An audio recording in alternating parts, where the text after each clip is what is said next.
परमेश्वर पिता का धन्यवाद करते हैं उसके महान प्रेम के लिए, उसकी महाकरुणा और दया के लिए, जिसके कारण से हम आज के दिन को देख पाए हैं। सच में वो परमेश्वर दयालु परमेश्वर हैं, सहनशील परमेश्वर हैं, धीरजवंत परमेश्वर हैं, और करके ही हम एक दिन आगे बढ़ते हैं और नए दिन का प्रकाश देख पाते हैं। इसलिए उस जीवित परमेश्वर की महिमा तारीफ करते हैं आज के दिन में।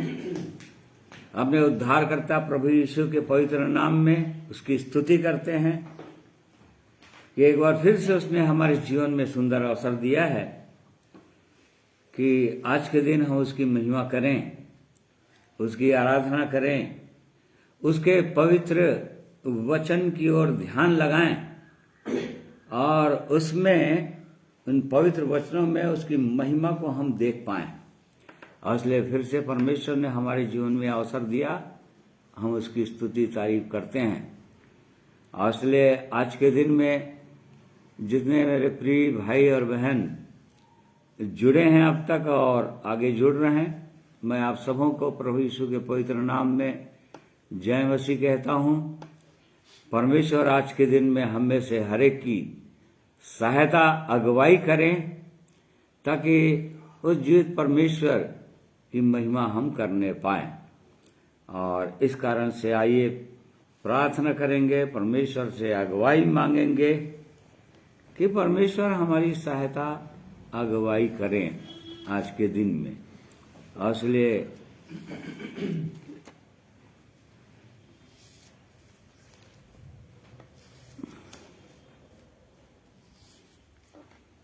आइए परमेश्वर के पवित्र वचन तो आज के दिन के लिए हम पढ़ेंगे, जो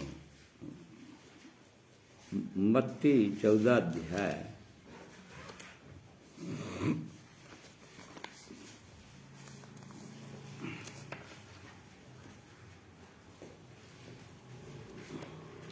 उसका 22 से 33 पद तक है, जिसमें यीशु का पानी पर चलना ये दिया हुआ है।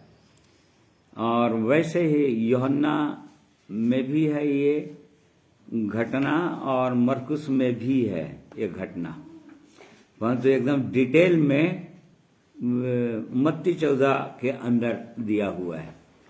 इसलिए परमेश्वर आज के दिन में इन वचनों के प्रकाश में जाने में हमारी सहायता अगुवाई करें, पवित्र आत्मा की सहायता मिले हमको। और इसलिए आइए प्रार्थना करेंगे।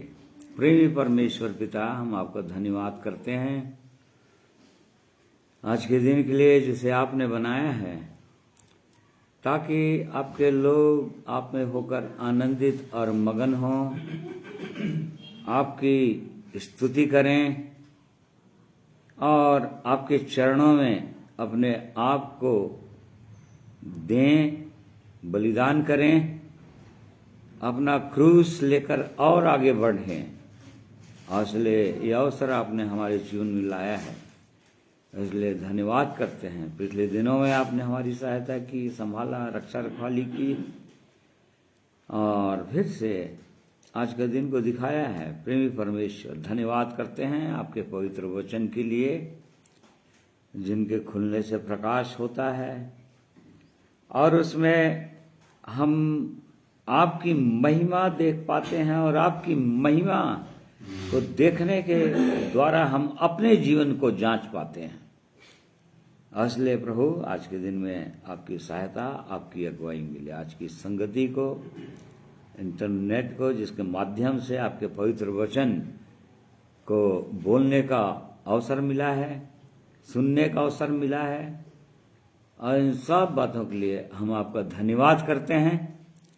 और इसलिए प्रार्थना करते हैं प्रभु, किसी भी प्रकार की रुकावट को प्रभु यीशु के नाम से हटाते हैं, ताकि हम में से हर एक के द्वारा आपकी महिमा हो, गीतों को गाने में, स्तुति करने में, और वैसे ही आपके पवित्र वचन की ओर ध्यान लगाने में। हमारी अगुवाई कीजिए। प्रार्थना प्रभु यीशु के नाम में मांगते हैं, सुनिए, ग्रहण कीजिए। आमीन। आइए प्रभु की महिमा में कुछ गीतों को सुनेंगे।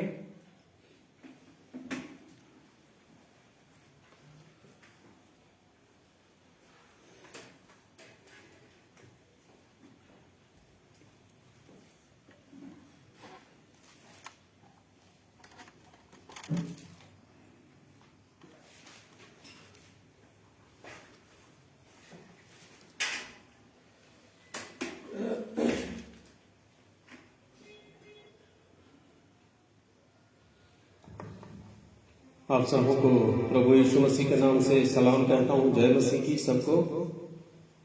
प्रभु महान है, परमेश्वर जो सारी सृष्टि का रचने वाला है, हम सबको बनाया है और हमारे लिए एक राजा बनाया है और अवश्य उससे आता है कि उसकी प्रजा, उसके लोग उसकी महिमा स्तुति निरंतर करें।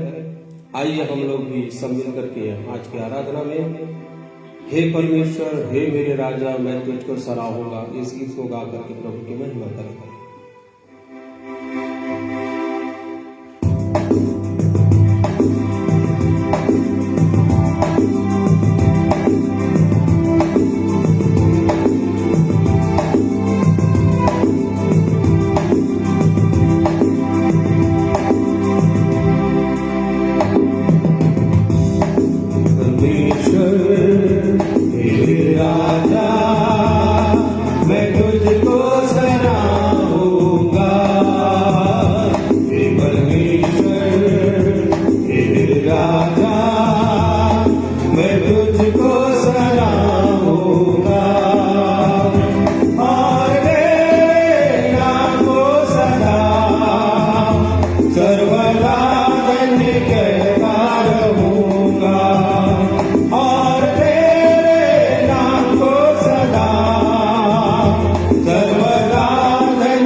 करुणामय यहोवा अनुग्रहकारी और सारी करुणा है, सबों के लिए वो भला है, उसकी दया सारी सृष्टि पर है। सबों के लिए वो भला है, उसकी दया सारी सृष्टि पर है। परमेश्वर मेरे राजा, मैं तुझको सराहूंगा। हे परमेश्वर मेरे राजा, मैं तुझको सराहूंगा। सारी सृष्टि तेरा धन्यवाद करेगी, बंदे तुझे धन्य कहा करेंगे। सारी सृष्टि तेरा धन्यवाद करेगी, बंदे तुझे धन्य कहा करेंगे। और तेरे पराक्रम की महिमा की चर्चा करेंगे। और तेरे पराक्रम की महिमा की चर्चा करेंगे। हे परमेश्वर मेरे राजा, मैं तुझको सराहूंगा। हे परमेश्वर मेरे राजा, मैं तुझको सराहूंगा। और तेरे नाम को सदा सर्वदा धन्य करता रहूंगा। और तेरे नाम को सदा सर्वदा धन्य करता रहूंगा। हे परमेश्वर मेरे राजा, मैं तुझको सराहूंगा। हे परमेश्वर मेरे राजा, मैं तुझको सराहूंगा।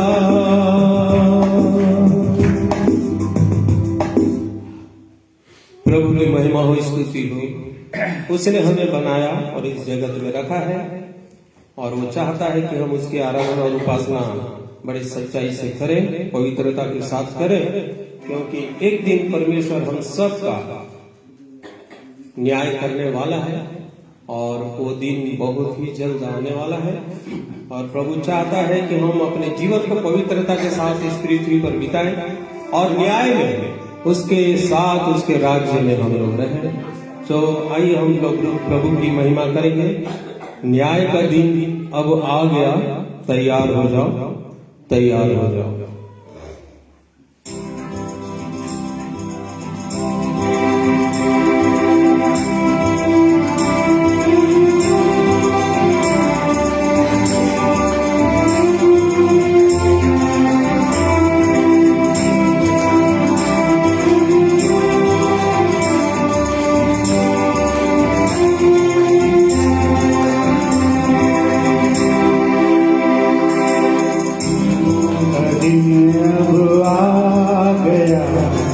तैयार हो जाओ, तैयार हो जाओ, परमेश्वर की है आज्ञा। मन फिराओ, मन फिराओ, न्याय का दिन अब आ गया।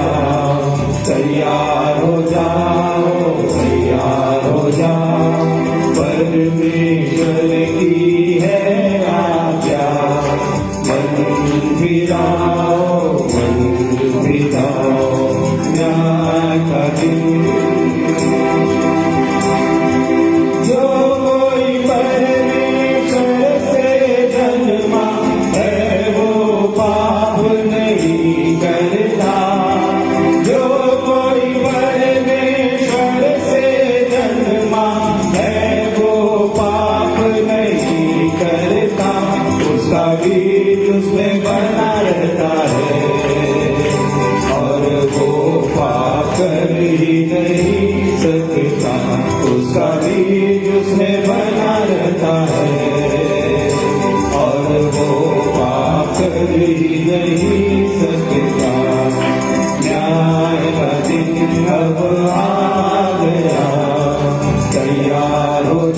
जाओ, तैयार हो जाओ, परमेश्वर की है आज्ञा। मन फिराओ, यार का दिन। जो कोई उसमें बना रहता है वो पाप नहीं करता।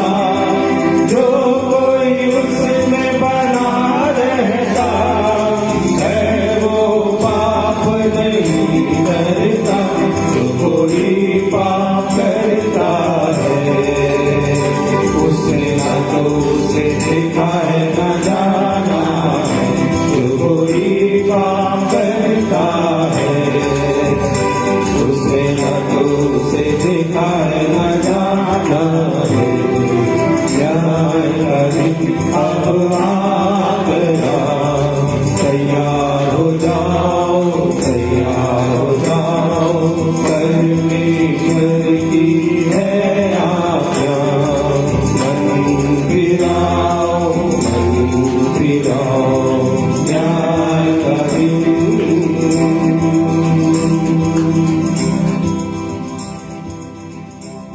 सचमुच में अब न्याय का दिन बहुत ही निकट है और परमेश्वर चाहता है कि हम उसके लिए तैयारी करें। और उसने एक बड़ा सुंदर साधन हमारे लिए रख छोड़ा है ताकि हम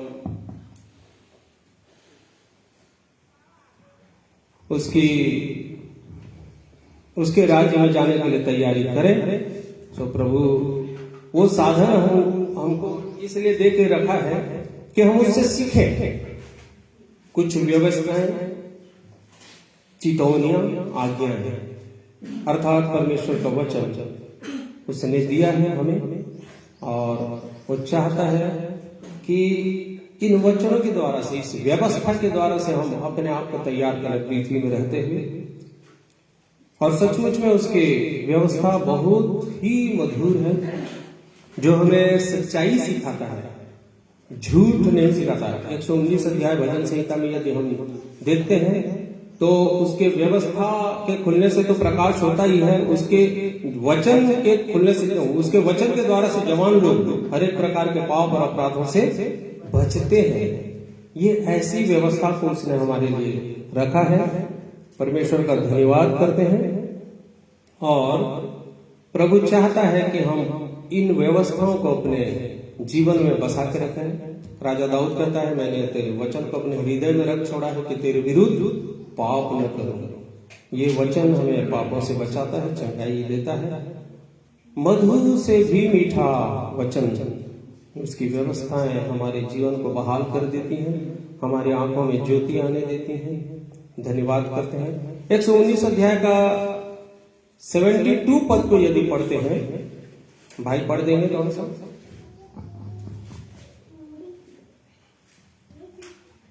तेरी दी हुई वह व्यवस्था मेरे लिए हजारों रुपये और मोहरों से भी उत्तम है।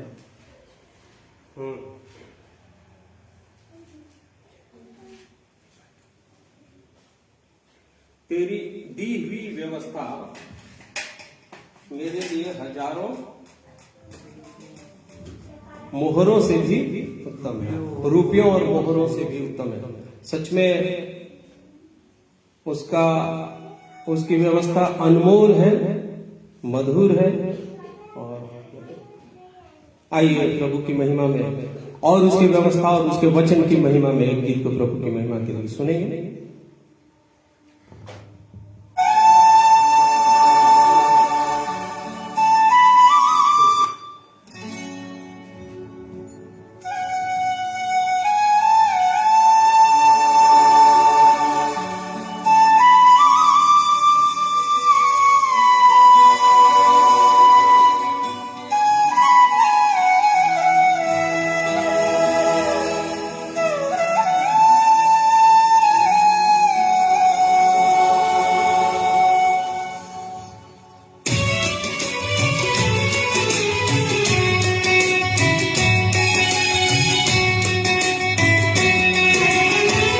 अनमोल वचन तेरा प्रभु, पथ के लिए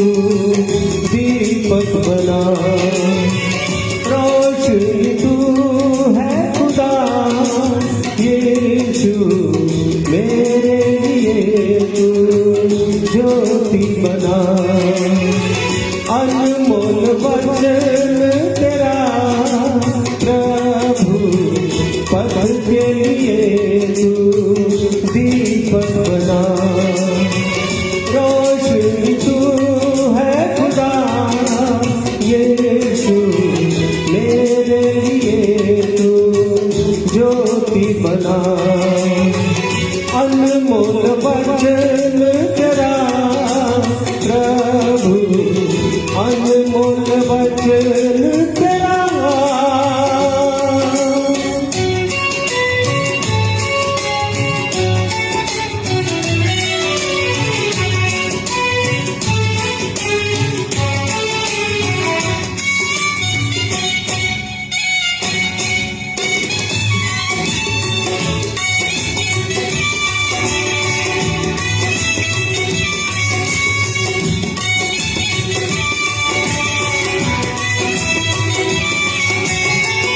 आदि में वचन था वचन परमेश्वर था सामर्थी वचन से तू दुनिया को रचा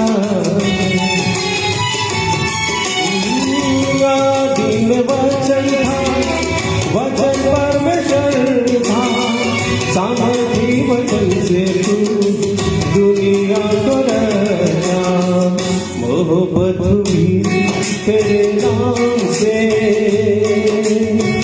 लगन हुई कलाम से हो मोहब्बत हुई तेरे नाम से लगन हुई कलाम से अनमोल वचन तेरा प्रभु अनमोल वचन तेरा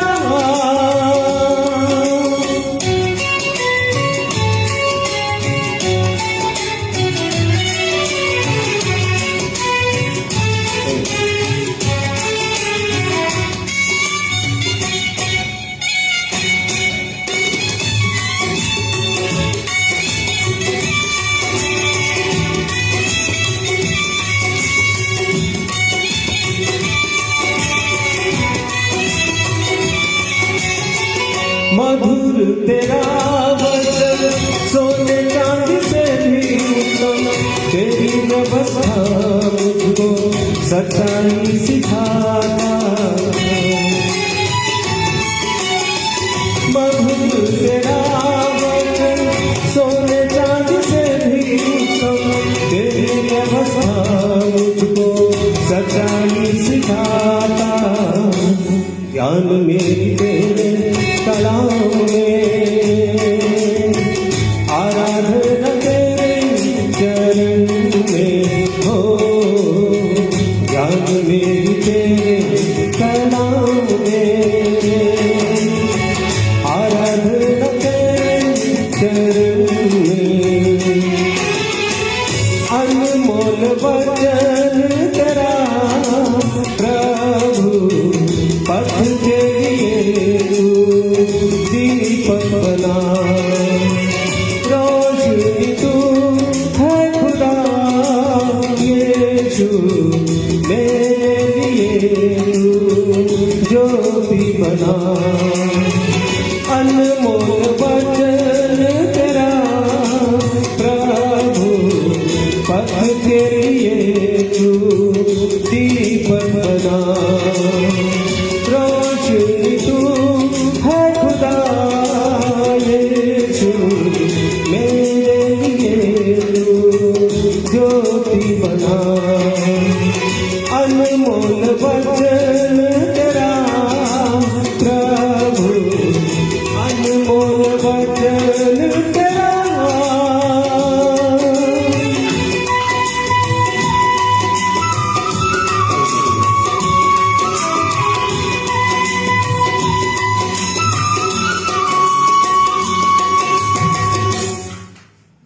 परमेश्वर पिता का धन्यवाद सचमुच में अनमोल वचन है जितना आप इसमें आप अंदर जाएंगे उतनी ही शांति पाएंगे, उतने ही जीवन में आगे उन्नति करते जाएंगे।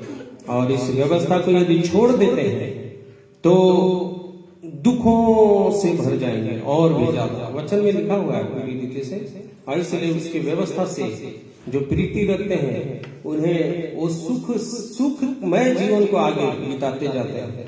और इसलिए मेरे प्रिय भाई बहनों, वचन पर मन लगा करके निरंतर आगे बढ़ते जाइए। प्रभु की महिमा हो, स्तुति हो।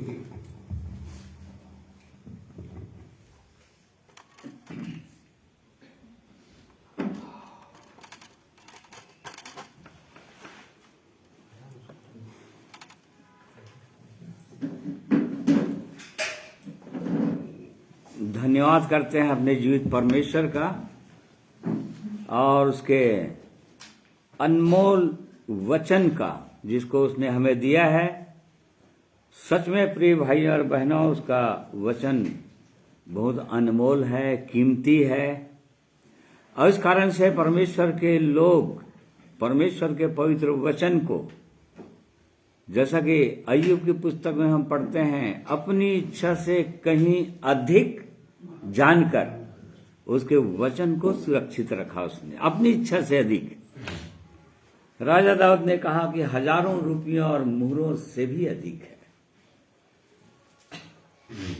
अपने बड़े नाम से भी अधिक महत्व परमेश्वर ने अपने पवित्र वचन को दिया है। और इसी कारण से उसका पवित्र वचन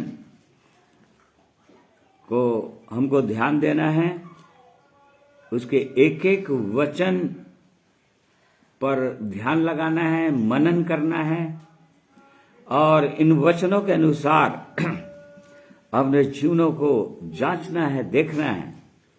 और परमेश्वर हमको इन वचनों के द्वारा क्या सिखाना चाहते हैं, हमको सीखना है।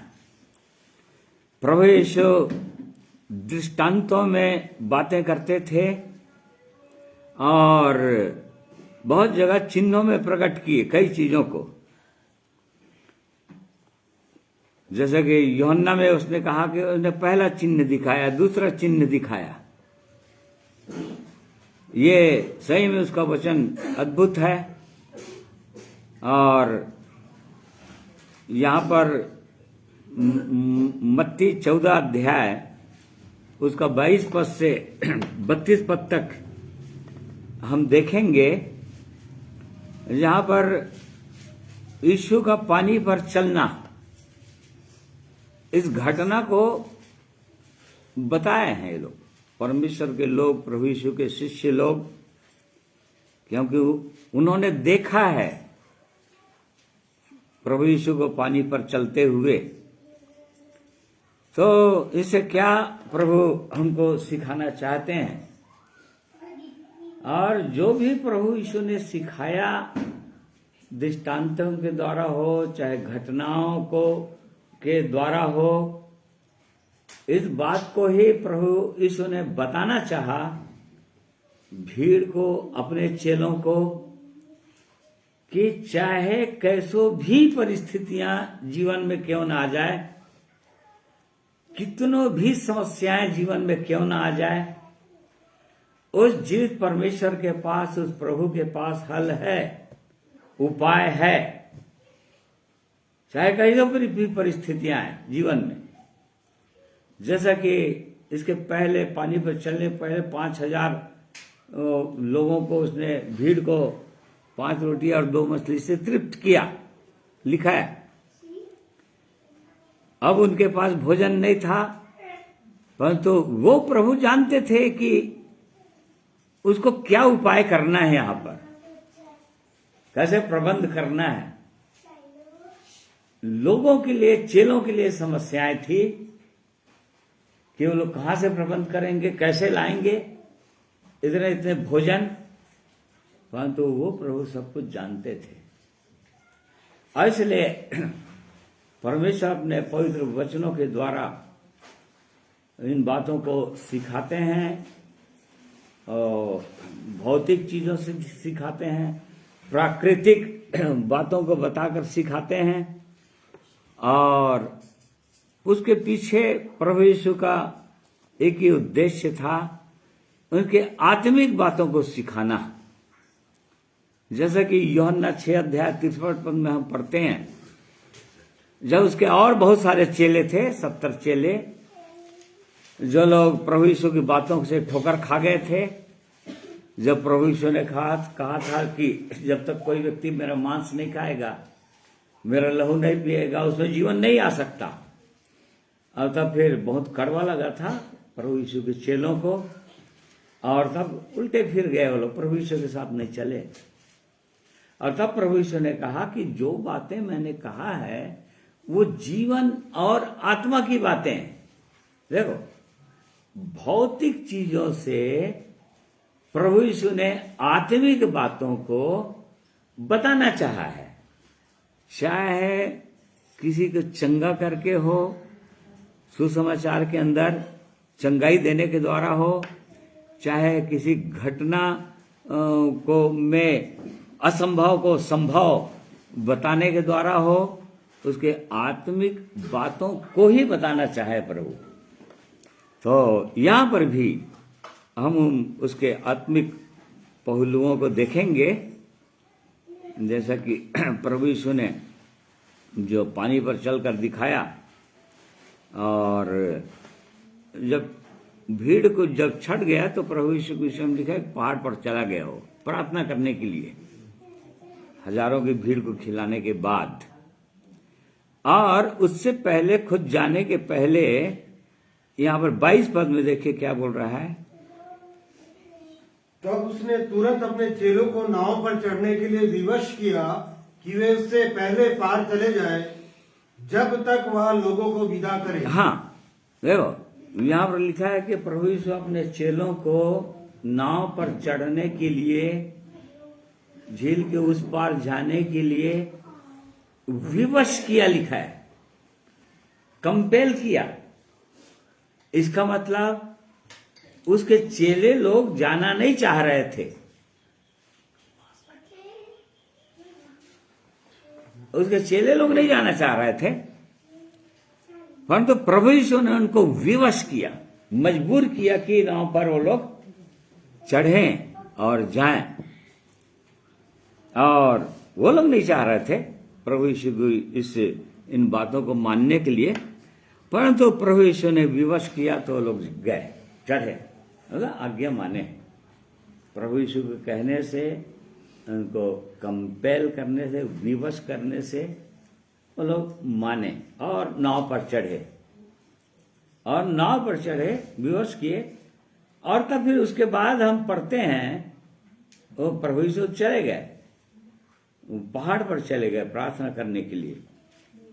और फिर 24 पद में हम पढ़ते हैं कि उस समय नाव झील के बीच में लहरों से डगमगा रही थी। देखो, मतलब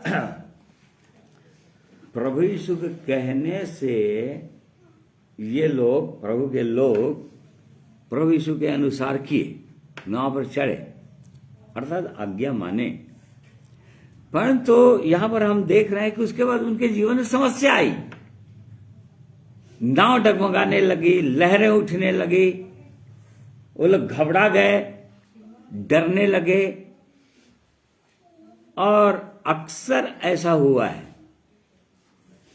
मतलब जब प्रभु यीशु के लोग आगे जैसे ही बढ़े, उसके वचन के अनुसार किए, तो कुछ न कुछ समस्या आ गया उनके जीवन में। आगे बढ़कर समस्या में फंस गए वो लोग। परंतु ऐसा क्यों होता है? अक्सर ऐसा क्यों होता है? बहुत से लोग प्रभु यीशु के पास आते इसलिए हैं इस संसार में, क्योंकि समस्याएं प्रभु यीशु के पास आने से पूरा समाधान हो जाएगा, सब कुछ ठीक हो जाएगा। जो भी समस्याएं होंगी उनके जीवन में, प्रभु यीशु के पास आए, मतलब प्रभु यीशु सब कुछ ठीक ठाक कर देगा। इसलिए आज लोग प्रभु यीशु के पास आते हैं।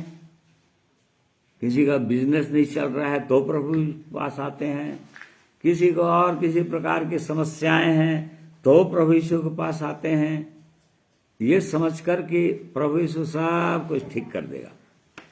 परंतु हम इन दृष्टांतों में या इन आश्चर्य कर्मों में हम देखते हैं जो प्रभु यीशु के पास जो लोग आते हैं या उसकी आज्ञाओं को मानते हैं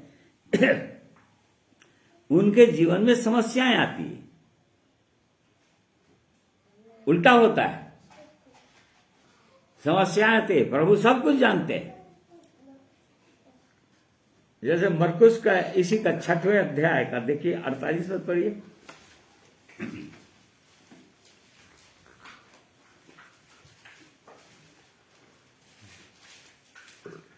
जब उसने देखा कि वे खेते खेते घबरा गए हैं क्योंकि हवा उनके विरुद्ध थी, तो रात के चौथे पहर के निकट वह झील पर चलते हुए उनके पास आया। हाँ, बस देखिए, मतलब प्रभु यीशु इनको भेज जरूर दिया,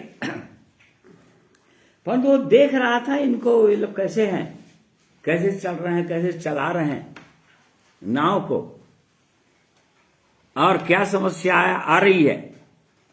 मतलब प्रभु अपनी दृष्टि उनसे हटाए नहीं है, अकेले भेज दिए जरूर, परंतु ये भी देख रहे हैं कि वो खेते खेते नाव को खेते खेते बहुत घबरा चुके हैं, लोग डर चुके हैं बहुत ज्यादा। क्यों? इसलिए कि हवा जो है उनके सामने एकदम विरुद्ध। प्रभु इस बात को जानते थे और प्रभु के पीछे चलने वाले लोगों को ये जानना ही चाहिए। प्रभु यीशु ने बार बार इस बात को बताया है। अपने पीछे बुलाने के बाद ऐसे आओ, तो सीधा कहा कि सारे संसार के लोग तुमसे बैर करेंगे मेरे नाम के कारण, तुमको सताएंगे, हर प्रकार की बुरी बुरी बातें कहेंगे, और तब आनंदित और मगन हो जाना। उसने पहले ही चिता दिया है अपने चेलों को, देखो मैं संसार का नहीं हूं, असली संसार मुझसे बैर करता है, तुम भी संसार के नहीं हो, संसार तुमसे बैर करेगा।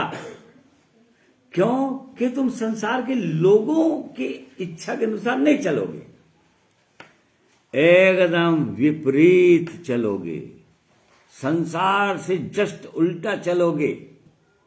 संसार के लोग नीचे की ओर चले जा रहे हैं, अधोलोक की ओर, आग की ओर। प्रभु के लोग ऊपर चले जाएंगे, ऊपर जाएंगे। और जब कभी भी किसी को ऊपर जाना होता है तो हर समय कठिनाई होती। बार बार परमेश्वर वचन भी बोलते हैं, पवित्र पर्वत पर चढ़ो, पहाड़ी उपदेश। वे लोग पवित्र पर्वत पर चढ़ते हैं, धन्य वे लोग पवित्र पर्वत पर चढ़ते हैं। तो चढ़ इसलिए नहीं पाते हैं कि कठिनाई होती है। ऊंचाइयों के जीवन में चलने में बहुत आसानी से कोई व्यक्ति चढ़ता नहीं है पहाड़ पर। जो लोग पर्वतारोही होते हैं उनसे जाकर पूछिए, उनमें से बहुत सारे लोग तो चढ़ते चढ़ते चढ़ते प्रयास करते करते मर भी जाते हैं, परंतु जिनके अंदर धुन रहता है कि एक दिन हमको हिमालय में चढ़ना ही है, तो वो लोग कितना सालों से परिश्रम करते करते करते बहुत सारे लोग सफल हो गए, सफल हो जाते हैं। बहुत से लोग चढ़ते चढ़ते गिर जाते हैं, फिसल जाते हैं, फिर हिम्मत हार जाते हैं और उसके बाद फिर बंदी कर देते हैं, हमको अब नहीं चढ़ना है भाई। बिल्कुल मसीही जीवन ऐसा ही है। परमेश्वर के वचन के अनुसार चलना ऐसा ही है। इसीलिए हम देखते हैं बहुत से लोग आते जरूर हैं प्रभु यीशु के पास, परंतु थोड़े दिनों के बाद पीछे हट जाते हैं, क्योंकि उनको कठिनाई होती है। कई चीजों से प्रभु यीशु ने इस बात को समझा दिया है। उसने बीज बोने वाले दृष्टांत से समझाया कि बीज जो है पथरीली भूमि चला गया, चला तो गया, क्यों? वहां पर मिट्टी था, उग गया। अर्थात वचन को सुनकर बहुत ही आनंदित हो गए, बहुत आकर्षित हो गए, आनंद से भर गए। उस समय परमेश्वर का क्या अद्भुत वचन है। परंतु उसके बाद जब धूप निकला या वचन के कारण से जब क्लेश आने लगा, तब सूख गया, लिखा है। तो बिल्कुल ऐसे ही जीवन है ये। तो ये पानी पर चलना ये कोई साधारण बात नहीं थी। जब प्रभु यीशु इस बात को देख रहे थे कि चेले जो है घबरा गए हैं, हवा इनके एकदम विरोध में है। अब विरोध में हवा है, उसको कैसे चलाएंगे? बहुत थक गए लोग, डर गए, डर रहे हैं अब आंधी तूफान में। और तब लेकिन प्रभु यीशु वो जानते थे कि इनको आंधी और तूफान का सामना करना होगा, और तभी उस परमेश्वर की महिमा को, उसके महान आश्चर्य कर्मों को वो देख पाएंगे, या थोड़ा जीवन का अनुभव किए हैं अब तक उसकी महिमा का। उस परमेश्वर की इच्छा है कि ये लोग और आगे बढ़ें, और थोड़ा प्रकाश में आए, और थोड़ा प्रकाशित हो, और थोड़ा प्रकाशित हो। ये तभी हो सकेगा जब एक व्यक्ति और कठिन कठिन परीक्षाओं में आगे बढ़ेगा, तभी। नहीं तो आगे नहीं बढ़ सकता वो कभी। कठिन परीक्षाओं में नहीं जाएगा तो नहीं बढ़ सकता। और इसी कारण से बहुत सारे लोग फेल होते हैं, डर जाते हैं, क्योंकि हवा विरुद्ध में है। परमेश्वर के लोगों के सारा संसार विरोधी है। प्रभु यीशु के सारा संसार विरोधी था, उसके अपने लोग विरोधी थे। पौलुस प्रेरित ने कहा, अपने लोगों की चिंताएं, अपने लोगों के कारण से सताव, बार बार बोल रहा था। खुद सताने वाला था यहूदी, कट्टर फरीसी, परंतु जब वो प्रभु यीशु के पास आ गए तो उसी को मारने के पीछे पड़ गया। तो ये आत्मिक जीवन बिल्कुल वैसा ही है। और इसको प्रभु यीशु अपने चेलों को और हमको भी बताना चाहते हैं। और ये बताना चाहते हैं, जैसे ही प्रभु यीशु आधी रात को या चौथे पहर झील पर चलते हुए उनके पास आ गया। मरकुस में लिखा है, उनको खेते खेते जब लोग, उसने देखा कि उसके चेले लोग नाव खेते खेते घबरा गए थे।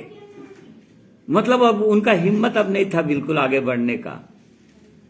और तब वो प्रभु यीशु उनके पास आ गए चौथे पहर।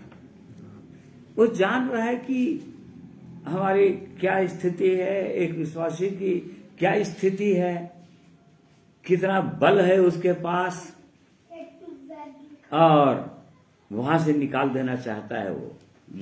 जानता है वो परमेश्वर। तो जैसे ही प्रभु यीशु के लोग देखे, चेले लोग उसके झील पर चलते हुए पास आते हुए, पहली बार तो डर गए वो लोग, लिखा है डर गए, भूत है ऐसा सोच के डर गए।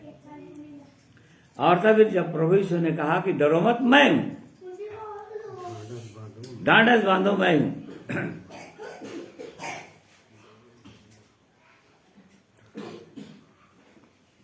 प्रभु यीशु का ये वचन हर बार हम बाइबल के अंदर पाते हैं।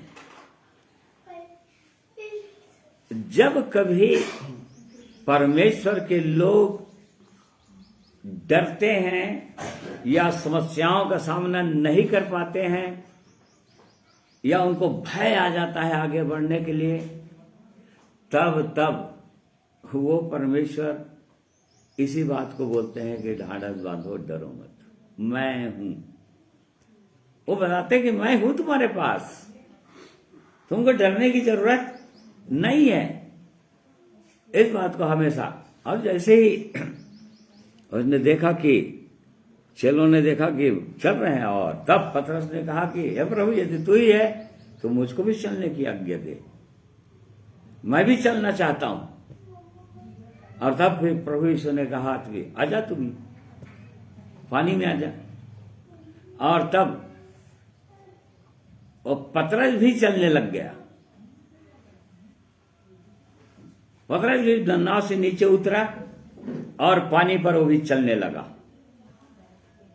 देखो, मतलब ये तो सबसे बड़ा आश्चर्य कर्म है, बहुत बड़ा आश्चर्य कर्म। ऐसा वाला आश्चर्य कर्म होगा। बाकी लोग चंगाई कर दिए, दुष्ट आत्माओं को निकाल दिए, ये कोई बहुत बड़ा आश्चर्य कर्म नहीं है।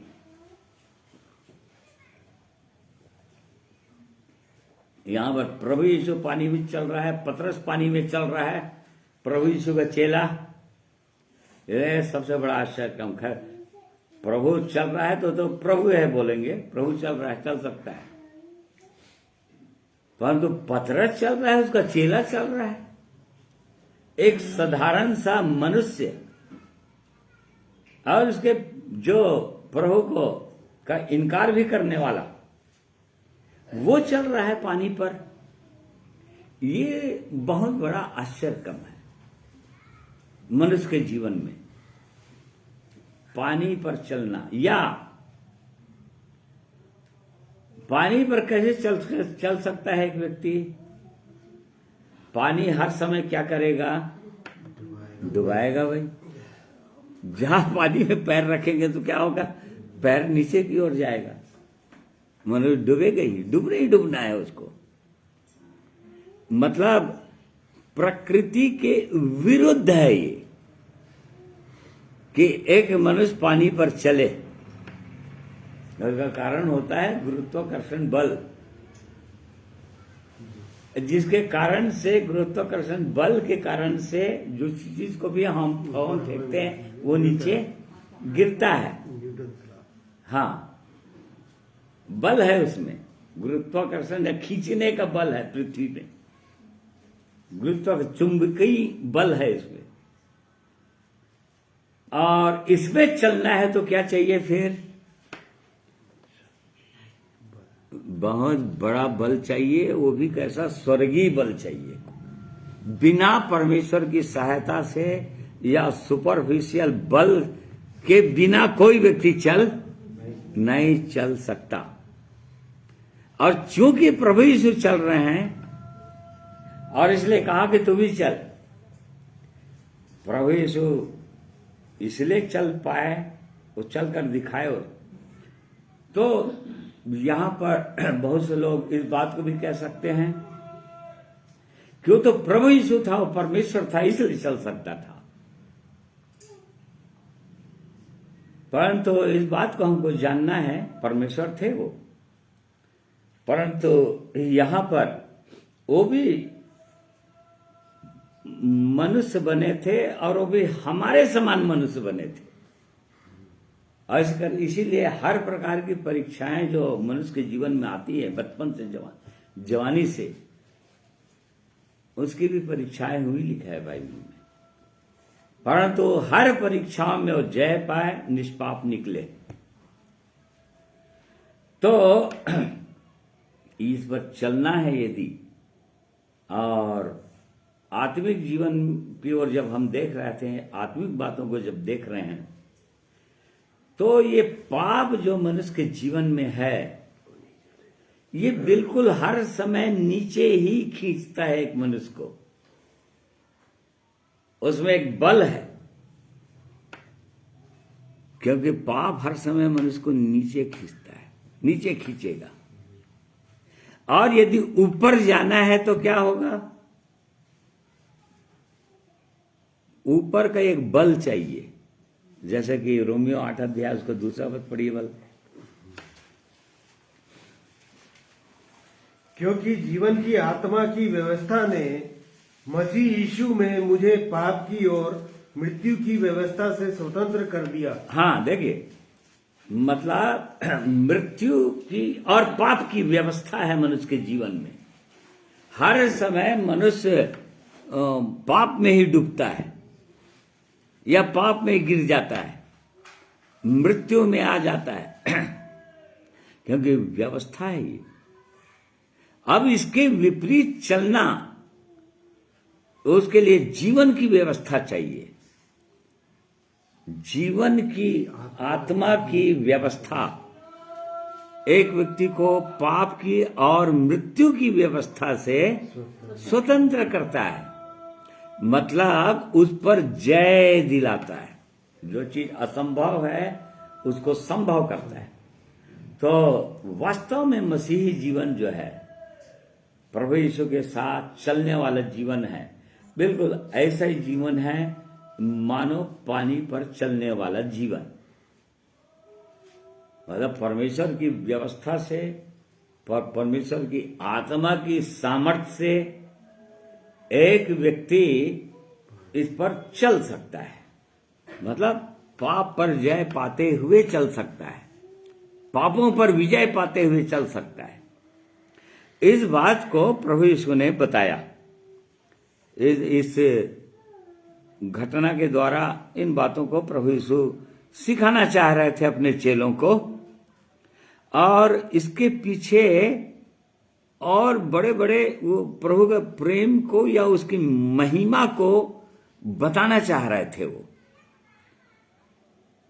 जैसे कि आखिरी में लिखा है इसका 33 पद में, और उसे दंडवत किए। जैसे ही वो लोग प्रभु यीशु ना पाए, सचमुच में तू परमेश्वर का पुत्र है, मतलब इस बात को तब वो लोग जाने, अनुभव किए, अपने अनुभव से जाने, तब वास्तव में वो परमेश्वर अद्भुत युक्ति करने वाला पराक्रमी परमेश्वर है। कैसे जानेगा एक व्यक्ति?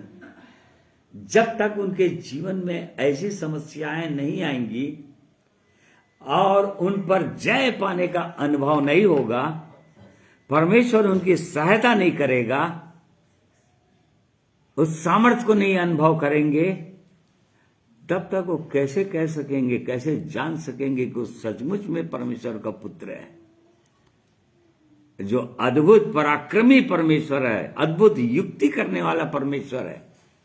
कैसे जानेगा एक व्यक्ति?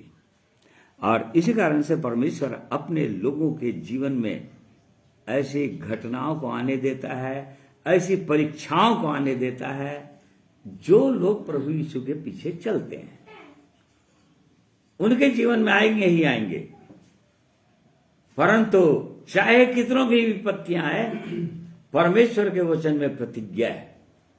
भजन 34 को 19 पद में हम पढ़ते हैं, धर्मी के जीवन, धर्मी, हाँ पढ़िए वाला, धर्मी दुहाई देते हैं और यहोवा सुनता है और उनको सब विपत्तियों से छुड़ाता है। उसके ऊपर यहोवा बुराई करने वालों के, उसकी विपत्तियां पड़ती तो हैं, ऐसा लिखा है क्या? हाँ, धर्मी पर बहुत सी विपत्तियां पड़ती तो है, परंतु यहोवा उनको उन सब से मुक्त करता है। ये ऐसा परमेश्वर है। देखो, जब तक धर्मी के जीवन में ये विपत्तियां नहीं आएंगी, कैसे जानेगा वो कि परमेश्वर सब विपत्तियों से मुक्त करने वाला परमेश्वर है करके? वो जानेगा ही नहीं, हम जान ही नहीं पाएंगे। हाँ, वो विपत्तियों पर जय दिलाने वाला परमेश्वर है। इसे लिखा है, धर्मियों पर विपत्तियां पड़ती तो हैं, परंतु सब विपत्तियों से उसको मुक्त कर देता है, निकाल देता है। ऐसा सामर्थी परमेश्वर है वो। तभी जान पाएगा एक व्यक्ति, नहीं तो नहीं जान पाएगा। और इसी कारण से हम भजन से 107 का 23-24 पद में पढ़ते हैं, जो लोग समुद्र में जहाजों पर यात्रा करते हैं वे लोग जानते हैं। पढ़िए, जो लोग जहाजों में समुद्र पर चलते हैं और महासागर पर होकर व्यापार करते हैं, वे यहोवा के कामों को और उन आश्चर्य कर्मों को जो वह गहरे समुद्र में करता है देखते हैं। जब तक एक व्यक्ति नहीं जाएगा समुद्र में, गहरा जीवन में नहीं जाएगा, वो आंधी और तूफान के बीच में नहीं जाएगा, तब तक वो महान परमेश्वर के महान आश्चर्य कर्मों को जान नहीं पाएगा कि वो परमेश्वर कैसे वहां पर इनको संभालेगा, अपने लोगों को, जबकि उनके जी में जी नहीं रहेगा। घबरा जाएंगे, अब मरने वाले हैं, तब मरने, अब डूबने वाले हैं, तब डूबने वाले हैं। तब तक वो लोग जान नहीं पाएंगे परमेश्वर के महान आश्चर्य कर्मों को। इसीलिए परमेश्वर के लोगों के जीवन में वो परमेश्वर ऐसी विपत्तियों को आने देता है प्रभु के लोगों के जीवन में, और तब फिर वो लोग आगे सीखते जाते हैं। फिर वो एक बताओ, पहला कुरिन्थियों 10 अध्याय उसका 13 पद। तुम किसी ऐसी परीक्षा में नहीं पड़े जो मनुष्य के सहने से बाहर है। परमेश्वर सच्चा है और वह तुम्हें सामर्थ्य से बाहर परीक्षा में ना पड़ने देगा, वरन परीक्षा के साथ निकास भी करेगा कि तुम सह सको। हाँ, ये भी इस वचन पर हमको विश्वास करना चाहिए, एक विश्वासी को विश्वास करना चाहिए कि परमेश्वर अपने लोगों को उनकी सामर्थ्य से बाहर परीक्षा में पढ़ने नहीं देगा। देख लिया प्रभु अपने चेलों को, अभी लोग तो थक चुके हैं बहुत ज्यादा और बहुत डर रहे हैं, घबरा चुके हैं ये लोग। अब ये लोग आगे नहीं बढ़ पाएंगे। और तब देखो प्रभु से एकदम निर्धारित समय पे वो पानी में चलते चलते उनके पास आ गए। वो जानते हैं उनके उपाय कैसे करना है, इनको कैसे ढाढ़स देना है, कैसे शांति देना है। वो हमारा परमेश्वर बहुत अद्भुत महान परमेश्वर है। और इसलिए हम पढ़ते हैं कि वो परीक्षा से, सामर्थ्य से बाहर परीक्षा में कभी पढ़ने नहीं देगा अपने लोगों को। इस बात पर हमेशा प्रभु के पीछे चलने वालों को विश्वास करना चाहिए। क्यों? यहां पर लिखा है वो विश्वास योग्य है। बहुत सारे लोग, प्रभु के लोग इस बात से अक्सर कहते हैं हम कितना सहेंगे, हम कितना सहेंगे, बहुत हो गया सहते सहते। इसका मतलब ये साबित करना चाहते हैं कि हमारा परमेश्वर जो है विश्वास योग्य परमेश्वर नहीं है। उसकी ये प्रतिज्ञा जो उसने कर दिया है वो सत्य नहीं है, ऐसा विश्वास करते हैं या ऐसा प्रमाणित करना चाहते हैं। ऐसा नहीं है प्रिय भाइयों और बहनों, उस पर विश्वास नहीं है, परमेश्वर के वचन पर विश्वास नहीं है, उसकी प्रतिज्ञाओं पर विश्वास नहीं है। वही लोग ऐसा कहेंगे, परंतु वो विश्वास योग्य है। इसलिए उसे पहले लिखा है पर हमारा परमेश्वर वो विश्वास योग्य है, ये बात पहले लिख दिया हो। और इसलिए सामर्थ्य से बाहर किसी को परीक्षा में पढ़ने नहीं देगा। परंतु यदि आगे भी आ भी गए विपत्ति, समस्या आ भी गई, तो वहां से निकास भी कर देगा। वो ऐसा परमेश्वर है, इस पर हम पर विश्वास करना चाहिए। तो हम लोग देख रहे थे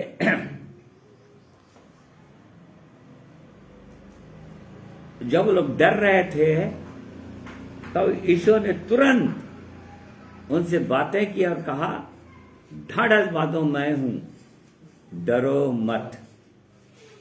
देखो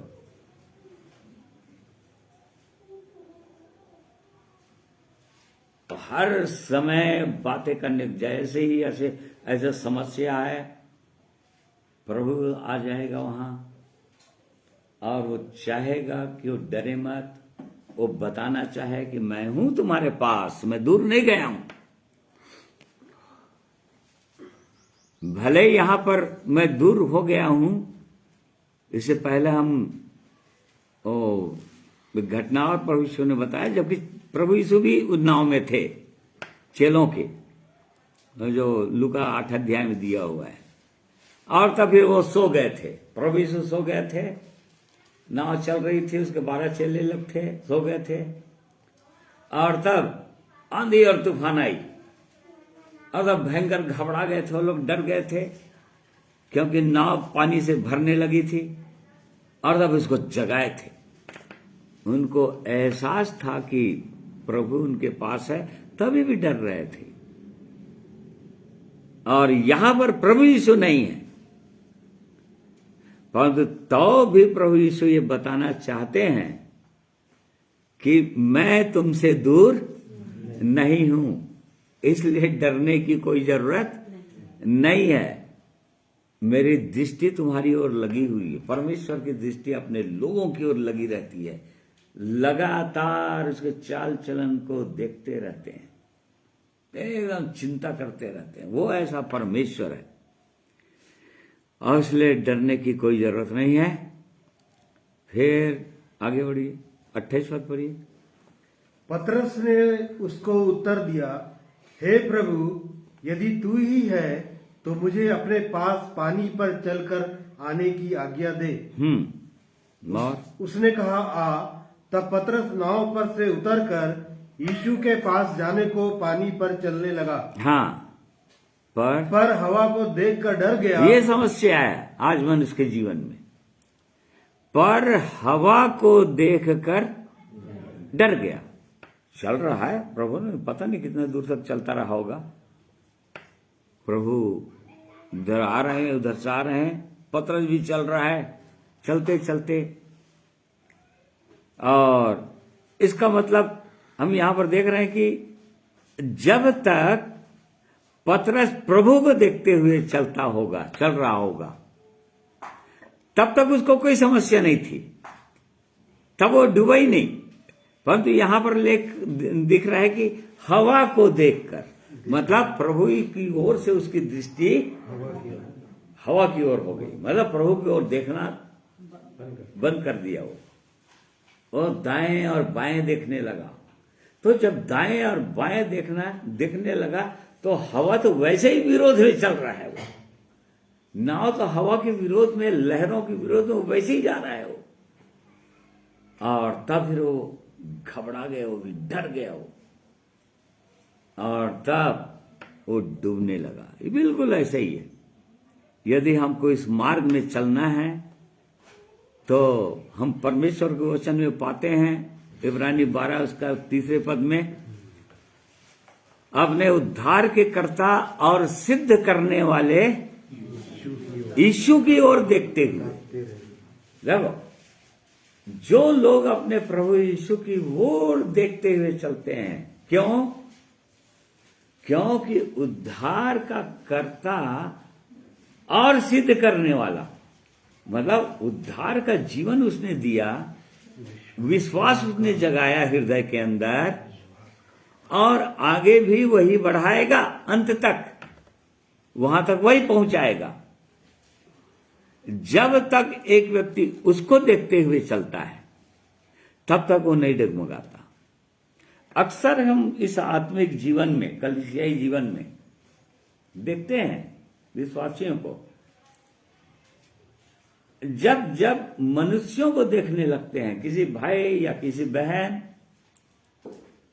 को जब देखने लग जाते हैं, उनका जीवन को देखने लग जाते हैं, अरे वो तो गिर गया, वो तो ऐसा हो गया, वो तो ऐसा हो गया, अरे वो इतना बड़ा कितने सालों के विश्वासी है, कब से जीवन पाए हुए हैं, वो तो गिर गए, नहीं चल पा रहे, अब हम कहां चल पाएंगे?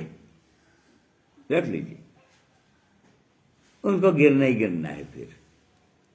क्यों? क्योंकि दृष्टि जो है प्रभु यीशु की ओर हटाकर किसी मनुष्य की ओर लगा दिए, और तभी गिरता है एक मनुष्य, नहीं तो गिर नहीं सकेगा। यदि प्रभु यीशु की ओर देखते हुए चलेगा कोई व्यक्ति तो कभी नहीं गिरेगा। यहां पतरस जो है हवा को देखने लग गया, अर्थात आंधी और तूफान को, समस्याओं को देखने लग गया, और तब निश्चित रूप से डरेगा। फिर वो डर गया, क्योंकि एकदम विरोध में है पानी, डूबेगा ही एक व्यक्ति। और जब डूबने लगा, क्योंकि डूबने लगा, और इस जीवन में ऐसा होता है अक्सर, आत्मिक जीवन में, जब आरंभ में एकदम व्यक्ति जब सुंदर जीवन पाता है, जब उसके पाप अपराध क्षमा होते हैं, प्रभु यीशु के प्रेम की ओर देखता है, क्रूस के बलिदान की ओर जब कोई व्यक्ति देखता है, उसका महान प्रेम दिखाई देता है, अपनी घृणित जीवन दिखाई देता है बचपन से लेकर उस दिन तक का। और तब उस दिन अपने आप को पाता है कि प्रभु मैं तुच्छ निकम्मा कुछ भी नहीं। और तब पुकारता है प्रभु मुझ पापी पर दया कर, तरस खा। और तरस खा लिया, क्षमा कर दिया, सब कुछ हो गया। अब आगे बढ़ने लगा इस आत्मिक जीवन में। परमेश्वर के पवित्र वचन को सुनने, समझने लगा, जानने लगा और आगे बढ़ने लगा। और तब अक्सर एक विश्वासी के जीवन में सबसे पहले घमंड आता है, फिर उसके बाद उसके साथ साथ और कई परमेश्वर की इच्छा के विरोध में काम होते हैं। और तब वो डूबने लगता है, गिरने लगता है, क्योंकि अब वो सोचता है कि अब प्रभु की ओर देखने की जरूरत नहीं है ज्यादा, क्योंकि अपन भी जान गए बहुत। परमेश्वर के वचन को कहीं भी बोल सकते हैं। अब इतने वचन जान चुके हैं कि कहीं भी बोल देंगे। अब उस परमेश्वर की अब जरूरत नहीं है। ऐसा जैसे सोचने लगा एक मनुष्य, अर्थात घमंड आया उसके अंदर, तो निश्चित रूप से उसको डूबना ही है, गिरना ही है आत्मिक जीवन में, पाप में। डूबना मतलब उसके जीवन में पाप आना, घमंड रूपी पाप, लालच रूपी पाप और अन्य अन्य पाप उसके जीवन में आ जाएगा। हवा को देखकर डर गया। देखिए हर समय परिस्थितियां इस संसार के, जैसे कि हम बार बार देख रहे हैं, ये विपरीत है परमेश्वर के लोगों के जीवन में। जब मूसा की अगुवाई में परमेश्वर इस्राएलियों को कनान देश ले जा रहा था, और जैसे ही कनान के बॉर्डर में वो लोग आए, मूसा ने 12 भेदियों को कनान भेजा, जाकर देख कर आओ देश कैसा देश है, कितना मनोहर देश है, सुंदर देश है, उपजाऊ देश है कि बंजर देश है, वहां के लोग हट्टे कट्टे हैं या निर्बल हैं, ऊंचे पूरे हैं या छोटे कद के हैं, वहां के फलों को लाओ। और तब हम देखते हैं कि एक वचन पढ़िए, गिनती 13 अध्याय उसका 33 पद पढ़िए। फिर हमने वहां नपीलों को अर्थात नपीली जाति वाले अनाक वंशियों को देखा, और हम अपनी दृष्टि में उनके सामने टिड्डे के समान दिखाई पड़ते थे, और ऐसे ही उनकी दृष्टि में मालूम पड़ते थे। हाँ देख लो, यहां पर बहुत सारे लोग कालेब और यहोशू और कालेब को छोड़कर, 2 जने को छोड़कर, बाकी 10 लोग, जो 10 गोत्रों के लोग, 12 गोत्रों में से हर एक लीडर को भेजा था मूसा, जाकर देख कर आओ, सर्वे करो, सर्वे करके आओ कनान देश कैसा है। और तब ये लोग गए, और तब 10 लोगों का रिपोर्ट ऐसा था जो अभी भाई पढ़े। तो 10 लोगों ने क्या देखा लिखा है, फिर से पढ़िए। फिर हमने वहां नपीलों को अर्थात नपीली जाति वाली अनाक वंशियों को देखा, और हम अपनी दृष्टि में उनके सामने टिड्डे के समान दिखाई पड़ते थे, और ऐसे ही उनकी दृष्टि में मालूम पड़ते थे। हाँ देखो, यहां पर कालेब और यहोशू और 10 लोगों को, इनका दोनों में अंतर क्या था, यहां पर आपको समझ में आ जाएगा कि यहां पर 10 लोग जो है, 10 गोत्र के लोग नपीलों को देख रहे थे। नपीली लोग ऐसे थे, राक्षस समझो, गोलियात, हट्टा 10 फुट लंबा चौड़ा, 6 अंगुलियां हाथों में, पांवों में, राक्षस जैसे समझिए। ऐसे लोगों को जब देखा, उनको जब देखा, और उनकी दृष्टि में और अपनी दृष्टि में भी अपने आप को देखा, तो लोग कैसे पाए अपने आप को? निर्बल, कमजोर, कहां हट्टे कट्टे, ऊंचे पूरे। और जब अपने आप को देखा तो हम कहा एकदम निर्बल, कमजोर, वो कहा हम 5 फुट 6 फुट के लोग, वो तो 10 फुट का। उसको देखकर जब अपने आप पे एक व्यक्ति देखता है ना, तो ऐसे ही पाएगा। संसार हवा को देखेगा, विपरीत परिस्थितियों को देखेगा एक व्यक्ति, और तब अपने आप को देखेगा तो हर समय क्या पाएगा? कमजोर पाएगा। और ये पाएगा कि नहीं प्रभु ये मुझसे हो नहीं सकता, ये मुझसे नहीं हो पाएगा। परंतु यदि परमेश्वर प्रभु यीशु को देखेंगे, यहोशू और कालेब किसको देख रहे थे? उस परमेश्वर को देख रहे थे, और परमेश्वर को देख रहे थे और नपीलों को देख रहे थे। तब क्या देख रहे थे वो लोग? परमेश्वर के सामने में उस राक्षस जैसे जब लोगों को देख रहे थे, तब क्या देख रहे थे वो लोग? कहां परमेश्वर और कहां ये खतना रहित लोग, राक्षस जैसे लोग, पापों में डूबे हुए लोग, और कहां वो सर्वशक्तिमान परमेश्वर। परमेश्वर के सामने ये तो घास के समान मुरझाने वाले मनुष्य हैं, जैसा कि यशायाह नबी में पुस्तक में हम पढ़ते हैं। तो घास के समान मुरझाने वाले मनुष्यों से डरता है। तेरा शांतिदाता परमेश्वर तो मैं हूं, परंतु देख तू कैसे रहा है घास के समान मुरझाने वाले मनुष्य को, पाप में डूबे हुए लोगों को। तो प्रिय भाइयों और बहनों, इसीलिए जो लोग प्रभु यीशु को देखते हुए चलते हैं, उस जीवित परमेश्वर की ओर जिनकी दृष्टि रहती है और चलते हैं, और परिस्थितियों को देखते हैं, तब उनको समझ में आ जाता है वो तो मेरा सर्वशक्तिमान परमेश्वर है। वो तो हवा को ऐसे हाथ दिखा देगा, थाम देगा तो हवा रुक जाएगा। वो तो ऐसा परमेश्वर है जिसको मैं देखते हुए चल रहा हूं, जिसके पीछे में चल रहा हूं, और तब फिर चलता ही चला जाएगा, चलता ही चला जाएगा। तो यहां पर पतरस के विषय में हम पढ़ रहे हैं, वो हवा को देखकर डर गया क्योंकि लहरें उठ रही थी, हवा नाव के विपरीत था, और उस कारण डर गया। और जब डर गया तो क्या हो गया? डूबने लगा। देखो, कई कारणों से आज मनुष्य डूबने लग जाता है। क्यों? क्योंकि दृष्टि हटी। एक कहावत लिखा रहता है रोड में, दृष्टि हटी और दुर्घटना घटी। और दुर्घटना घटी, सावधानी हटी। तो ये सही है, प्रभु की ओर से दृष्टि हटेगी तो दुर्घटना तो घटेगी, अर्थात डूबेंगे तो डूबने लग जाएंगे, मतलब पाप में गिरने लग जाएंगे। फिर से चिंता समस्या आने लग जाएगा जीवन में, अविश्वास उत्पन्न हो जाएगा, निराशा का जीवन आने लग जाएगा।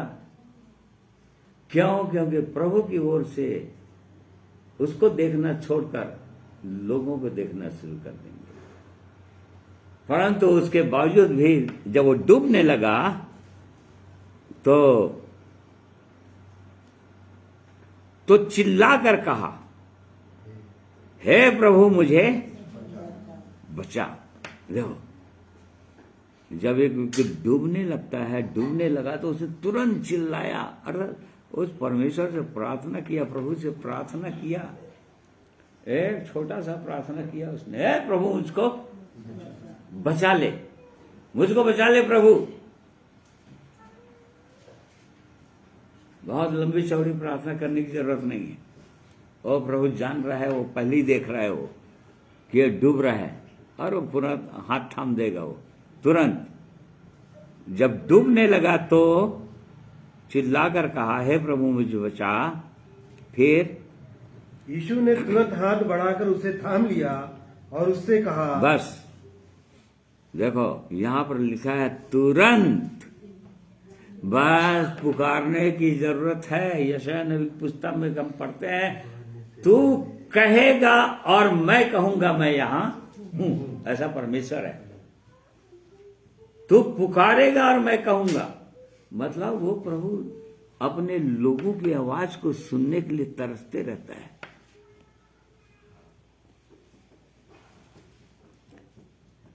कि उसके लोग कब उसको पुकारेंगे, कब उसकी ओर देखेंगे, कब अपने प्रभु पर विश्वास करेंगे 100% और पुकारेंगे और वो तुरंत, यदि 1 मिनट कभी देर किया होता तो क्या होता, वो डूब जाता। और पतरस को भी मालूम था कि और मुझको कोई बचा नहीं सकता। वो चाहता तो और उसके साथ 11 चेले थे, उनको भी पुकार सकता था, अरे बचाओ बचाओ पतरस, अंद्रियास, याकूब, यूहन्ना, कहां हो तुम लोग। आज मनुष्य जो है, इसीलिए वचन में लिखा है किसी मनुष्य पर भरोसा मत करना। आज बहुत बार विश्वासी लोग किसी मनुष्य पर भरोसा करते हैं। वो सोचते हैं कि वो फलाना व्यक्ति मुझको बचा लेगा या उसका सपोर्ट मुझको मिल जाएगा और तब मैं बच जाऊंगा। नहीं प्रिय भाइयों और बहनों, यदि बचा सकता है ऐसे आंधी और तूफान से, ऐसी समस्याओं से, पापों से, मृत्यु से, तो केवल एक ही जने बचा सकता है, वो है हमारा प्रभु यीशु मसीह। और इस बात को पतरस जान गया था और इसलिए कहा उसने, हे प्रभु मुझको बचा। और तब प्रभु तुरंत हाथ बढ़ाकर थाम लिया। पुराने भजनकार जो दाऊद कहता है कि वो संकट में अति सहज से मिलने वाला, इंग्लिश बाइबल अच्छा लिखा है, प्रेजेंट हेल्प, मतलब वो हर समय उपस्थित है वहां पर, वो प्रेजेंट है, उपस्थित है वहां पर। बस पुकार कर तो देखो। एक व्यक्ति पुकारता नहीं है, अति सहज से, मतलब मैं उपस्थित हूं वहां पर, तुम पुकारो तो सही। जब तक नहीं पुकारेगा व्यक्ति, तब तक वो समस्या में रहेगा। उसने पुकार लिया और प्रभु यीशु ने तुरंत हाथ बढ़ाकर उसको थाम लिया। वो जरा भी देर करता तो वो डूब जाता। आज बहुत सारे लोग ऐसी समस्याओं में पड़ जाते हैं, लेकिन और समस्याओं का समाधान किसी मनुष्य के पास ढूंढते हैं और किसी चीज, धन संपत्ति को देखते हैं, उधर देखते हैं, और तब तक वो बहुत डूब चुके होते हैं। और इसी कारण से फिर निकलने में बहुत तकलीफ होएगा फिर उनको। परंतु यहां पर प्रभु यीशु इन बातों के द्वारा हमको ये सिखाना चाह रहे हैं कि हमको उस जीवित परमेश्वर को पुकारना है कि जब हम पुकारेंगे, जब एक विश्वासी पुकारता है। हम इस्राएलियों के विषय में हम पढ़ते हैं निर्गमन की पुस्तक में 2 अध्याय में, वो 400 साल की बंधुआई में पड़े हुए थे। वो लोग गुलाम थे फिरौन राजा के, मिस्र देश की गुलामी में थे, कराह रहे थे, बेते खा रहे थे, कोड़े बरस रहे थे उन पर, और वो परमेश्वर देख रहा था उनको, क्योंकि वो लोग इब्राहिम के संतान थे और देख रहे थे कि लोग पुकारेंगे कब मुझको। परंतु जैसे ही उन्होंने पुकारा, पढ़िए, परमेश्वर ने उनका कहराना सुनकर अपनी वाचा को जो उसने अब्राहम, इसहाक और याकूब के साथ बांधी थी स्मरण किया। हाँ। और परमेश्वर ने इस्राएलियों पर दृष्टि करके उन पर चित्त लगाया। हाँ, 23 पद पढ़ लो ना। बहुत दिनों के बीतने पर मिस्र का राजा मर गया। इस्राएली कठिन सेवा के कारण लंबी लंबी सांस लेकर आहें भरने लगे और पुकार उठे, और उनकी दवाई जो कठिन सेवा के कारण हुई वह परमेश्वर तक पहुंची। देखो, जब तक एक विश्वासी पुकारेगा नहीं उस परमेश्वर को, तब तक वो परमेश्वर उसकी सुनेगा भी नहीं। वो देख रहा है, संकट में पड़े हुए हैं, समस्या में पड़े हुए हैं। जब एक विश्वासी उसके चरणों में आता है, दीन हो जाता है, उसकी ओर देखता है, प्रभु मेरी सहायता कर, और जैसे ही पुकारेगा तो यहां पर हम देख रहे हैं कि वो परमेश्वर उतर आया बोलता है। और मूसा को कहा, मैंने अपनी प्रजा के लोगों की कराहना को, उनकी पीड़ा को सुना है, देखा है, और मैं उतर आया हूं उनको छुड़ाने के लिए। तो ऐसा वो परमेश्वर में पुकारने की आवश्यकता है बस। और जैसे ही पुकार लिए जैसे ही पतरस बच गया और उसके बाद नाव पर चढ़ गया, प्रभु यीशु भी नाव पर चढ़ गए। और तब एक सुंदर वचन इसमें लिखा है यूहन्ना में, यूहन्ना 6 अध्याय निकालिए बोला।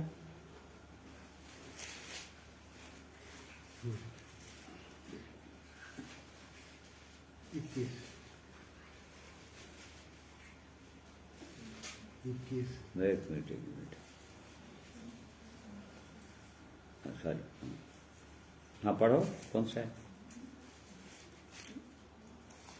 अतः वे उसे नाव पर चढ़ा लेने के लिए तैयार हुए और तुरंत वह नाव उस स्थान पर जा पहुंची जहां वे जा रहे थे। हाँ, यहाँ पर लिखा है, इसका मतलब एकाएक उसको अपने नाव पर चढ़ाना नहीं चाह रहे थे वो लोग तैयार हुए, लिखा है।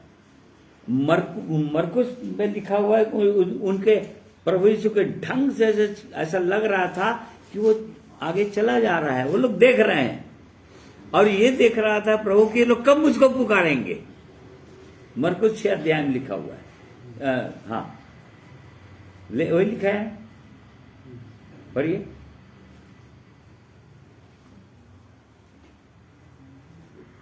उसके ऐसा लग रहा था कि वो आगे बढ़ रहा है वो।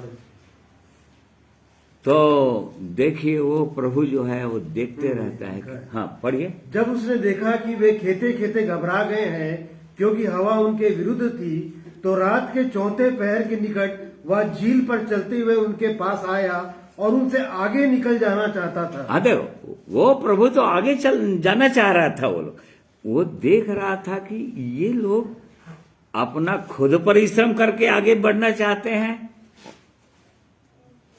हवा आंधी तूफान में घबराते डरते निराशा चिंताओं में पड़े हुए किसी तरह से आगे बढ़ना चाहते हैं, या मेरी सहायता चाहिए उनको। ओ प्रभु जो है अपने लोगों को चाहता है कि उसको पुकारें, उनकी सहायता लें। और तब जैसे कि हमने यूहन्ना में देखा, उसको अपने नाव में बिठा लेने के लिए तैयार हुए, हाँ चढ़ा लेने के लिए। और जैसे प्रभु यीशु नाव पर चढ़ा, क्या हुआ?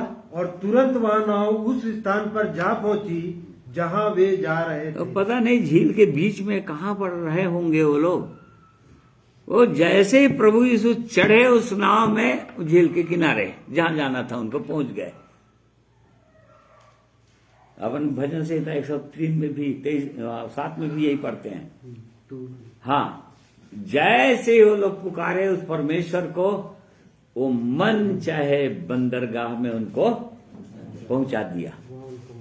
हाँ, मन चाहे बंदरगाह, मतलब जहां जाना चाह रहे थे, जिन पर जय पाना चाह रहे थे। मन चाहे बंदरगाह मतलब, नहीं प्रभु यहाँ पर मैं हारा हुआ हूं, इस जीवन में यहाँ पर मैं हारा हूं प्रभु, इस क्षेत्र में बहुत हारा हुआ हूं,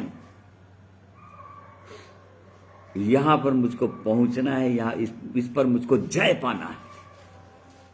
यदि उसको पुकारेंगे, उसकी सहायता लेंगे, तो वहां पर वो पहुंचा देगा परमेश्वर।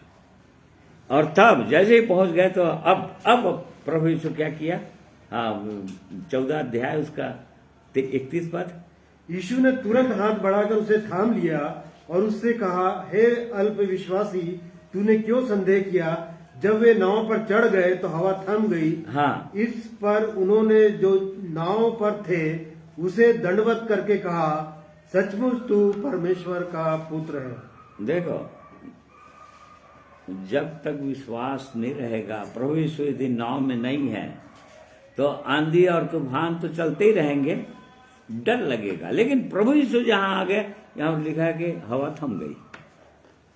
प्रभु यीशु ने इनको डांटा, पतरस को डांटा कि तूने क्यों संदेह किया, डाउट क्यों किया? तू, तेरे को संदेह क्यों हुआ? मैंने आज्ञा दिया था तुझको चलने के लिए पानी पर, और मेरी आज्ञा के अनुसार तुम चल भी रहे थे, फिर तुम मुझसे अपनी दृष्टि क्यों हटाए? और इस कारण से तुम डूबने लगे। प्रभु यीशु ने उसको डांटा तुम्हारा विश्वास कहाँ है? हे अल्प विश्वासी, तुम बिल्कुल थोड़ा ही सा विश्वास है तुम्हारे पास। इसलिए प्रिय भाइयों और बहनों, वो परमेश्वर जो है, प्रभु यीशु अपने लोगों को डांटते हैं। और डांट एक पहचान है। क्या पहचान है? प्रेम का पहचान है। एक पापों में डूबे हुए मनुष्य के लिए परमेश्वर का प्रेम क्या है? क्या है? उसने जगत से ऐसा प्रेम किया कि अपने आप को बलिदान कर दिया, और उसने ऐसा प्रेम किया, प्रकट किया। परंतु इस आत्मिक जीवन में चलते चलते बहुत साल हो गए, उनके लिए प्रेम क्या है? प्रकाशित 3 उसका 19 पद पढ़िए वाला। मैं जिनसे प्रेम करता हूँ उन सबको उलाहना और ताड़ना देता हूँ। हाँ, बस। और यहां पर बोल रहा है परमेश्वर, मैं जिनसे प्रेम करता हूं। ये तो उद्धार पाए हुए लोगों को बोल रहे हैं यहां पर। वो तो जगत के लोगों को बोल रहा है वहां यूहन्ना 3:16 में, पापों में डूबे हुए लोगों को बोल रहा है।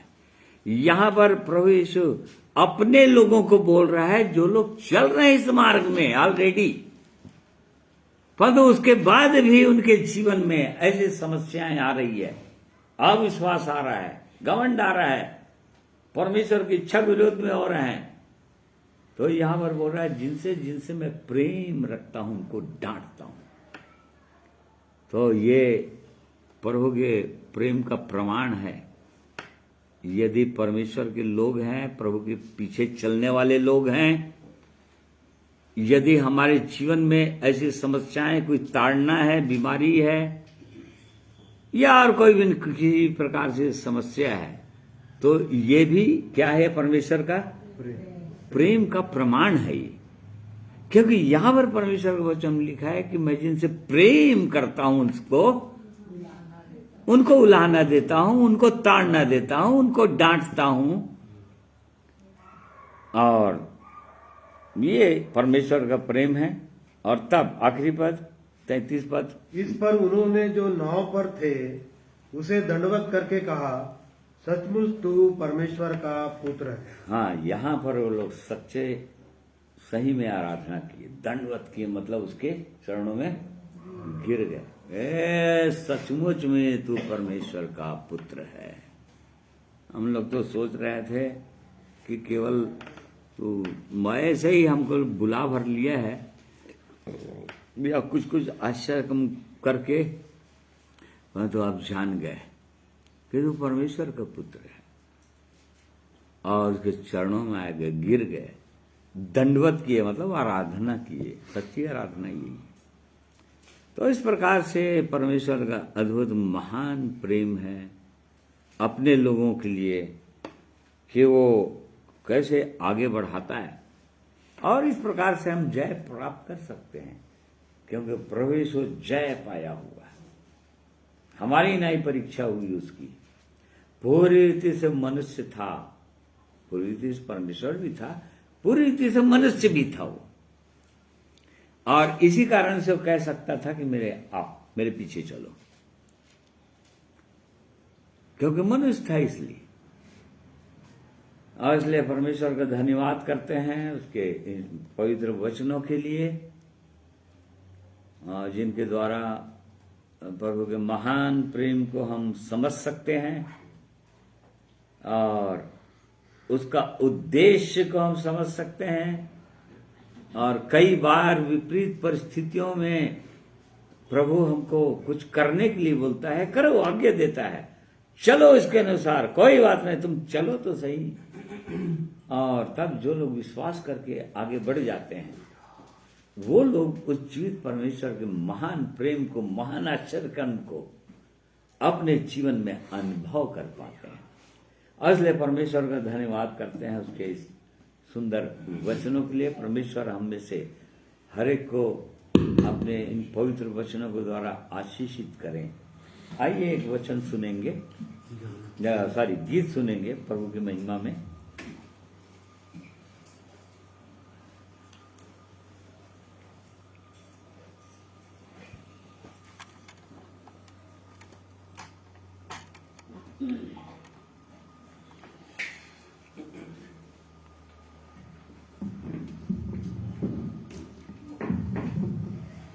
परमेश्वर पिता का धन्यवाद देते हैं सुंदर वचन के लिए। सचमुच में परमेश्वर का वचन अद्भुत है और एक मनुष्य की सोच और समझ से बाहर है परमेश्वर का प्रेम। इसलिए ऐसे महान प्रेम के लिए और ऐसे सुंदर वचन के लिए परमेश्वर पिता का धन्यवाद देता हूँ। एक गीत को गाना चाहूंगा परमेश्वर पिता की महिमा में। गीत के बोल ढूंढ रहा प्रभु तुझे, जाऊं तो जाऊं कहाँ, सुकून जीवन में तेरे बिना पाऊं तो पाऊं कहाँ।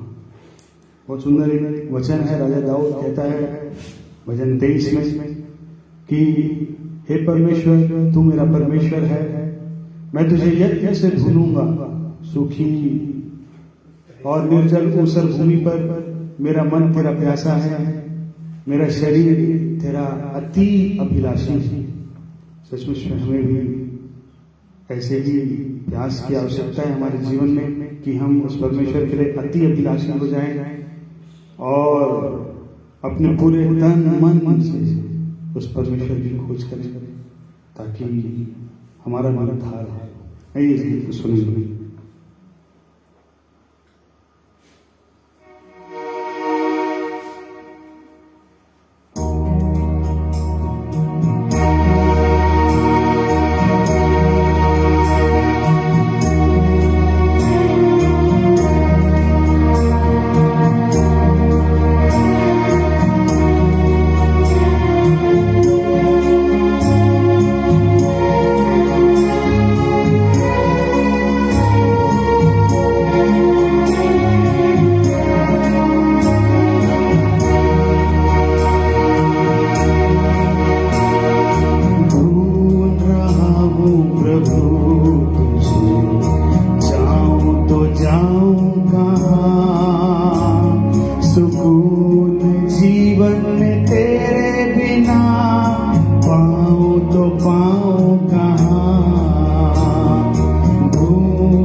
गुनाहों को मेरे बुझा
पुकार, तेरे ही संग जिऊं और मरूं, छोड़ू न तेरा द्वार।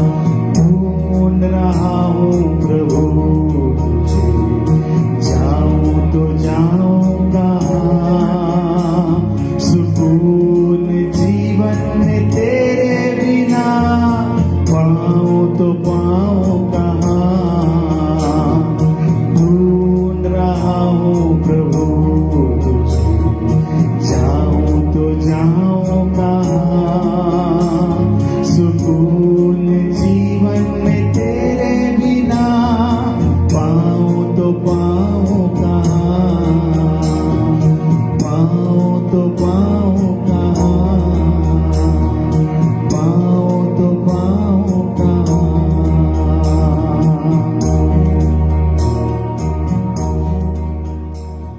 परमेश्वर पिता का धन्यवाद करता हूँ इस गीत के लिए।